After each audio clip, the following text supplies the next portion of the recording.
Hi hello నమస్తే welcome to sauce TV. నేను మీ శివ.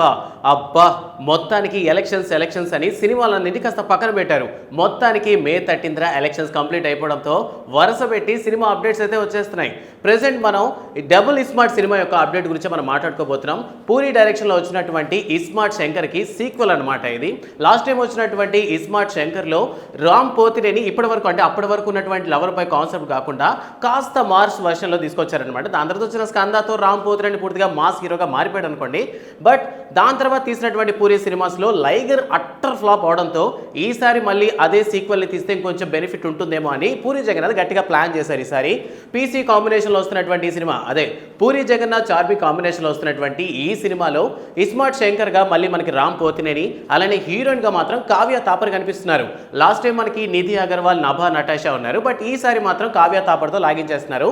మొత్తానికి లాస్ట్ టైం ఏంటంటే సత్యదేవ్ కాస్త మెయిన్ లీడ్ రోల్ గాను, అండ్ దాని తర్వాత బ్రెయిన్ సంబంధించినటువంటి ఒక ఇష్యూతో మొత్తం మీద డబల్ స్మార్ట్గా అయితే ఈసారి మళ్ళీ మన ముందుకు రాబోతున్నాడు రామ్ పోతినేని. ప్రెసెంట్ ఈ టీజర్ అయితే ఎగ్జాక్ట్గా 10/3కి అయితే రిలీజ్ అయింది ఈరోజు. అండ్ టీజర్ చూసినప్పుడు అయితే నాకు మరి అంత కొత్తగానైతే నాకేం అనిపించలేదు. యాక్చువల్లీ ఓల్డ్ వర్షన్ చూసినట్టు అనిపించింది. ఈసారి కొత్తగా ఏదైనా ఉందంటే ఈ డబుల్ స్మార్ట్ దాంట్లో అలీ ఉన్నాడు అనమాట. నార్మల్గా పూరి సినిమాస్ అన్నింటిలోనూ అలీ ఉంటాడు. ఎగ్జాంపుల్గా అప్పుడు వచ్చిన ఈడేట్ నుంచి అండ్ మధ్యలో దేశముద్రు, ఇలా ప్రతి సినిమాస్లో ఏంటంటే అలీకి ఒక సపరేట్ క్యారెక్టర్ ఉంటుంది.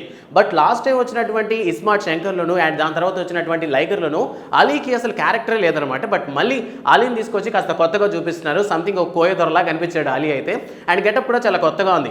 నార్మల్గా పూరి సినిమాస్లో ఏంటంటే అలీ క్యారెక్టర్ ఎలా ఉంటుందంటే కథకి ఆ క్యారెక్టర్కి సంబంధం ఉండదు, సపరేట్ ఒక జోనర్గా నడుస్తూ పోతుంటుంది.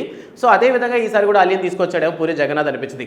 ఇక టీజర్ విషయానికి వచ్చేసరికి సేమ్ మనకి ఫస్ట్ పార్ట్లో చూపించినట్టు లైక్ బ్రెయిన్లో చిప్పు మార్చినట్టు స్టార్టింగ్లో ఓపెన్ చేసి చూపిస్తారు. అదే గెటప్లో సీను కూడా అలానే ఆటో తోలుతూ సేమ్. మ్యాక్సిమం నాకైతే ఎక్కడ కూడా కొత్తగా అనిపించలేదు.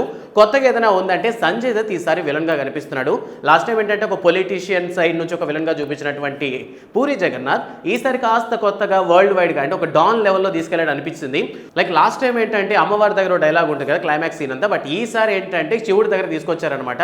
సో మ్యాక్సిమం సిమిలర్గానే అనిపించింది. మరి పూరి ఈసారి ఇంకొంచెం కొత్తగా ఏమైనా కథను రాసుకున్నాడా, లేదా ఇంకొంచెం మాస్ని, లేదంటే ఇంకా ఎక్స్ట్రా మసాలాని ఏమైనా యాడ్ చేస్తున్నాడా అనేది అయితే మనం ఖచ్చితంగా ట్రైలర్ రిలీజ్ అయ్యేంత వరకు వెయిట్ చేసి చూడాలి. ప్రెసెంట్ రిలీజ్ అయినటువంటి టీజర్ అయితే మాత్రం జనాలకి పెద్దగా ఎక్కలేదు అనే చెప్పొచ్చు. నా పర్సనల్ ఒపీనియన్ ప్రకారం ఇస్మార్ట్ శంకర్కి డబుల్ స్మార్ట్కి పెద్దగా తేడా అయితే నాకైతే కనిపించలేదు. సో మీకేమైనా తేడా కనిపిస్తే ఆ విషయాన్ని కామెంట్ సెక్షన్లో చెప్పడం మాత్రం మర్చిపోవద్దు. అండ్ మీకు ఈ టీజర్ చూసినప్పుడు ఏమనిపించింది, అండ్ మళ్ళీ కూడా లైగర్ కాంబోనే కదా, లైక్ చార్మి అండ్ పూరి కాంబోలో వస్తున్నటువంటి సినిమా కాబట్టి ఈ సినిమా మీద ఎక్స్పెక్టేషన్స్ ఎక్కువ ఉంటాయా, లేదా లైగర్ ఎఫెక్ట్ పడే ఛాన్సెస్ ఉన్నాయని మీకు అనిపిస్తుంది? ఆ విషయాన్ని కామెంట్ సెక్షన్లో మెన్షన్ చేయడం మర్చిపోవద్దు. అండ్ మరిన్ని కొత్త అప్డేట్స్ కోసం సాస్ టీవీని సబ్స్క్రైబ్ చేసుకోండి. Thanks for watching.